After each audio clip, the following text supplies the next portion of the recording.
ನಮಸ್ಕಾರ. ತಂತ್ರ ಅಂತ ತಕ್ಷಣ ನಮ್ಮ ತಲೆಗೆ ಏನ್ ಬರುತ್ತೆ?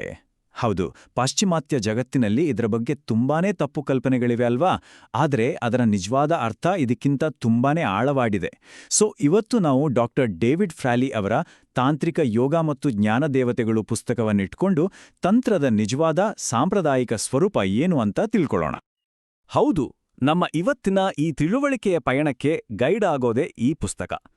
ತಂತ್ರದ ಬಗ್ಗೆ ಇರುವ ಸಾಮಾನ್ಯ ಗೊಂದಲಗಳನ್ನೆಲ್ಲ ಬದಿಗಿಟ್ಟು ಅದರ ಆಳವಾದ ತತ್ವಶಾಸ್ತ್ರವನ್ನ ಇದು ನಮಗೆ ಪರಿಚಯಿಸುತ್ತೆ. ಹಾಗಾದ್ರೆ ಬನ್ನಿ, ಮೊದಲನೇ ಪ್ರಶ್ನೆಯಿಂದಲೇ ಶುರು ಮಾಡೋಣ. ಆಖಿರ್ ತಂತ್ರ ಅಂದ್ರೇನು? ಈ ಒಂದೇ ಒಂದು ಪದದ ಸುತ್ತ ಎಷ್ಟೊಂದು ಕಥೆಗಳು, ತಪ್ಪು ತಿಳುವಳಿಕೆಗಳು, ಕುತೂಹಲ ಎಲ್ಲವೂ ಇದೆ. ಬನ್ನಿ, ಇದರ ಹಿಂದಿನ ಸತ್ಯ ಏನು ಅಂತ ನೋಡೋಣ. ಇಲ್ಲಿ ನೋಡಿ, ಈ ವ್ಯತ್ಯಾಸ ಎಷ್ಟು ದೊಡ್ಡದಿದೆ ಅಂತ. ಒಂದು ಕಡೆ ವೆಸ್ಟರ್ನ್ ವರ್ಲ್ಡ್ ತಂತ್ರವನ್ನ ಕೇವಲ ಲೈಂಗಿಕತೆ ಮತ್ತು ಸುಖಭೋಗಕ್ಕೆ ಸೀಮಿತಗೊಳಿಸ್ಬಿಟ್ಟಿದೆ.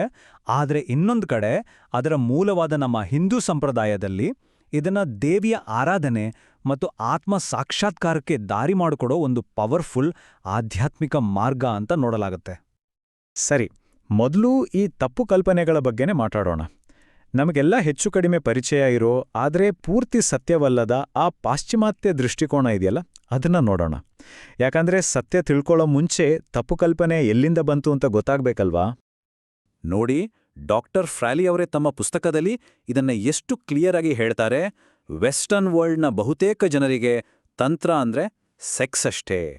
ಈ ಒಂದು ಅಸೋಸಿಯೇಷನ್ ತಂತ್ರದ ನಿಜವಾದ ಆಳವಾದ ಅರ್ಥವನ್ನ ಹೇಗೆ ಮರೆಮಾಚಿಬಿಟ್ಟಿದೆ ಅಂತ ನಾವು ಮುಂದೆ ನೋಡೋಣ. ಇದು ನಮ್ಮ ಇವತ್ತಿನ ಚರ್ಚೆಗೆ ಒಂದು ರೀತಿಯಲ್ಲಿ ಸ್ಟಾರ್ಟಿಂಗ್ ಪಾಯಿಂಟ್. ಹೌದು, ಈ ಮಾಡರ್ನ್ ಇಂಟರ್ಪ್ರಿಟೇಷನ್ ಏನಾಗಿದೆ ಅಂದ್ರೆ ಒಂದು ದೊಡ್ಡ ಸಂಪ್ರದಾಯದ ಚಿಕ್ಕ ಭಾಗದ ಮೇಲೆ ಮಾತ್ರ ಫೋಕಸ್ ಮಾಡುತ್ತೆ. ಇದನ್ನ ಕೇವಲ ಲೈಂಗಿಕ ಆಚರಣೆಗಳಿಗೆ ಸೀಮಿತಗೊಳಿಸಿ ಅದರ ಹಿಂದಿರುವ ಡಿಸಿಪ್ಲಿನ್, ಅದರ ಆಧ್ಯಾತ್ಮಿಕ ಗುರಿ ಇದನ್ನೆಲ್ಲ ಸಂಪೂರ್ಣವಾಗಿ ಮರೆತೇ ಬಿಟ್ಟಿದ್ದಾರೆ. ಸರಿ, ಈ ತಪ್ಪು ಕಲ್ಪನೆಗಳನ್ನ ಸ್ವಲ್ಪ ಪಕ್ಕಕ್ಕಿಟ್ಟು ಈ ಪುಸ್ತಕದಲ್ಲಿ ಹೇಳಿರುವ ತಂತ್ರದ ಅಥೆಂಟಿಕ್ ಡೆಫಿನಿಷನ್ ಏನು ಅಂತ ನೋಡೋಣ.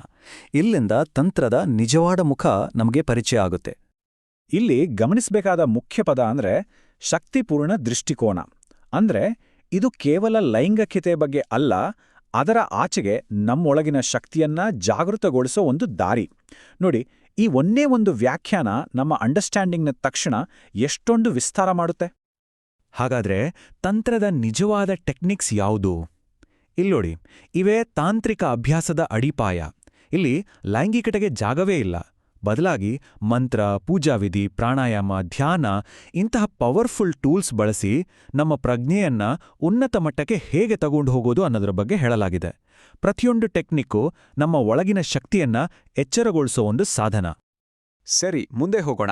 ಈಗ ತಂತ್ರದ ಇನ್ನೊಂದು ತುಂಬಾನೇ ಇಂಪಾರ್ಟೆಂಟ್ ಪ್ರಿನ್ಸಿಪಲ್ ಬಗ್ಗೆ ಮಾತಾಡೋಣ. ಇದು ನಮ್ಮ ಶರೀರದ ಜೊತೆಗಿನ ನಮ್ಮ ಸಂಬಂಧವನ್ನೇ ಬದಲಾಯಿಸ್ಬಿಡುತ್ತೆ. ಅಂದ್ರೆ ತಂತ್ರದ ಪ್ರಕಾರ ಈ ಜಗತ್ತನ್ನ ಒಪ್ಕೋಬೇಕು ಮತ್ತು ನಮ್ಮ ದೇಹ ಅದು ನಾವು ಮೀರಿ ಹೋಗ್ಬೇಕಾದ ಒಂದು ಅಡ್ಡಿಯಲ್ಲ, ಬದಲಾಗಿ ಅದೊಂದು ಪವಿತ್ರವಾದ ಸಾಧನ. ದೇಹವನ್ನ ಕೇವಲ ಸುಖದ ವಸ್ತುವಾಗಿ ನೋಡದೆ ಅದನ್ನೇ ಒಂದು ದೇವಸ್ಥಾನದ ಹಾಗೆ ಪರಿಗಣಿಸುತ್ತೆ.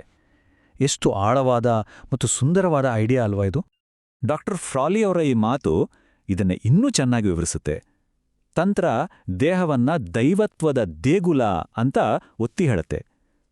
ಅಂದ್ರೆ ದೇಹವನ್ನ ಕೇವಲ ಸ್ಯಾಟಿಸ್ಫ್ಯಾಕ್ಷನ್ಗೆ ಬಳಸೋದು ಬೇರೆ, ಅದನ್ನೇ ಒಂದು ಟೂಲಾಗಿ ಉಟ್ಕೊಂಡು ದೈವತ್ವವನ್ನ ಅರಿಯೋದು ಬೇರೆ. ಈ ವ್ಯತ್ಯಾಸವನ್ನ ಇಲ್ಲಿ ಕ್ಲಿಯರ್ ಆಗಿ ಹೇಳಲಾಗಿದೆ. ಇನ್ನು ತಂತ್ರದ ಹೃದಯ ಭಾಗ ಅಂತಾನೆ ಹೇಳ್ಬೋದು. ಅದೇ ದೇವಿಯ ಶಕ್ತಿ, ದೈವಿಕ ಸ್ತ್ರೀತತ್ವದ ಆರಾಧನೆ.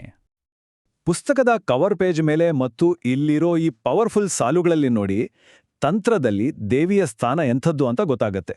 ಬ್ರಹ್ಮಾಂಡ ಶುರುವಾಗೋಕ್ಕೂ ಮುಂಚೆ ನಾನೊಬ್ಬಳೇ ಇದ್ದೆ, ನನ್ನನ್ನು ಬಿಟ್ಟು ಬೇರೇನೂ ಇರಲಿಲ್ಲ ಅಂತ.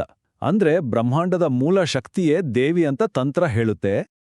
ಇದರಿಂದ ನಮಗೆ ಏನು ಗೊತ್ತಾಗುತ್ತೆ ಅಂದ್ರೆ ದೇವಿಯ ಆರಾಧನೆ ಅನ್ನೋದು ಸಾಂಪ್ರದಾಯಿಕ ತಂತ್ರದ ಸೆಂಟ್ರಲ್ ಪಾಯಿಂಟ್. ಯಾಕಂದ್ರೆ ಇಲ್ಲಿ ದೇವಿಯೇ ಈ ಸೃಷ್ಟಿ, ಸ್ಥಿತಿ, ಲಯ ಎಲ್ಲದರ ಹಿಂದೆ ಇರುವ ಮೂಲ ಶಕ್ತಿ. ಇದು ಇಡೀ ಸ್ಪಿರಿಚುವಲ್ ಪರ್ಸ್ಪೆಕ್ಟಿವ್ನೇ ಶೇಪ್ ಮಾಡುತ್ತೆ.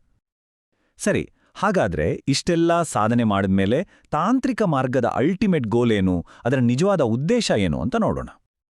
ಇದು ತುಂಬಾನೇ ಇಂಪಾರ್ಟೆಂಟ್. ತಂತ್ರದ ಗುರಿ ಇಂದ್ರಿಯಗಳ ತೃಪ್ತಿಯಲ್ಲ, ಬದಲಿಗೆ ಆಧ್ಯಾತ್ಮಿಕವಾಗಿ ಟ್ರಾನ್ಸ್ಫಾರ್ಮ್ ಆಗೋದು ಮತ್ತು ಆತ್ಮ ಸಾಕ್ಷಾತ್ಕಾರ ಅಂದ್ರೆ ಪ್ರಜ್ಞೆಯ ಹೈಯೆಸ್ಟ್ ಸ್ಟೇಟ್ ಅನ್ನ ತಲುಪೋದು. ಎಲ್ಲಾ ಪ್ರಾಕ್ಟೀಸಸ್ ಕೂಡ ಇದೇ ಒಂದೇ ಗೋಲ್ ಕಡೆಗೆ ಹೋಗುತ್ತೆ. ಈ ಮಾತ್ ನೋಡಿ ಎಷ್ಟು ಆಳವಾಗಿದೆ. ನಿಜವಾದ ಸಂತೋಷ ಇರೋದು ಪ್ರಜ್ಞೆಯಲ್ಲಿ. ಯಾವುದೇ ಭೌತಿಕ ರೂಪದಲ್ಲಾಗಲಿ, ಗುರುತಿನಲ್ಲಾಗಲಿ ಅಥವಾ ಚಟುವಟಿಕೆಯಲ್ಲಾಗಲಿ ಅಲ್ಲ. ಅಂದ್ರೆ ಶಾಶ್ವತವಾದ ಖುಷಿ ಹೊರಗಿನ ವಸ್ತುಗಳಲ್ಲಿ ಸಿಗಲ್ಲ, ಬದಲಾಗಿ ನಮ್ಮೊಳಗಿನ ಶುದ್ಧ ಪ್ರಜ್ಞೆಯಲ್ಲೇ ಅಡಗಿದೆ ಅಂತ ಈ ಫಿಲಾಸಫಿ ಹೇಳುತ್ತೆ. ಹಾಗಾಗಿ ತಂತ್ರದ ತತ್ವಶಾಸ್ತ್ರ ಜಗತ್ತನ್ನು ಒಪ್ಪಿಕೊಳ್ಳುವ ಒಂದು ಫಿಲಾಸಫಿ. ಅಂದ್ರೆ ಈ ಜಗತ್ತು ಅನ್ನೋದು ನಾವು ತಪ್ಪಿಸಿಕೊಳ್ಳಬೇಕಾದ ಒಂದು ಇಲ್ಯೂಷನ್ ಅಲ್ಲ, ಬದಲಿಗೆ ಇದು ದೈವತ್ವದ ಒಂದು ಎಕ್ಸ್ಪ್ರೆಷನ್. ಇಲ್ಲಿ ಜಗತ್ತು ಮಾಯ ಅಲ್ಲ, ಅದು ದೇವಿಯ ಲೀಲೆ. ಸೊ ಕೊನೆಯದಾಗಿ ಈ ಒಂದು ಪ್ರಶ್ನೆಯನ್ನ ನಮ್ಮಲ್ಲೇ ನಾವು ಕೇಳ್ಕೊಳ್ಳೋಣ. ಒಂದು ವೇಳೆ ಅಂತಿಮ ಗುರಿ ಜಗತ್ತಿನಿಂದ ಪಾರಾಗೋದೇ ಅಲ್ಲ, ಬದಲಿಗೆ ಅದರಲ್ಲೇ ದೈವತ್ವವನ್ನ ಅರಿಯುವುದಾಗೆಂದ್ರೆ, ಈ ಒಂದು ಯೋಚನೆ ತಂತ್ರದ ವರ್ಲ್ಡ್ ಅಫರ್ಮೇಟಿವ್ ಸಾರವನ್ನ ಅದ್ಭುತವಾಗಿ ಹಿಡಿದಿಡುತ್ತೆ ಅಲ್ವಾ?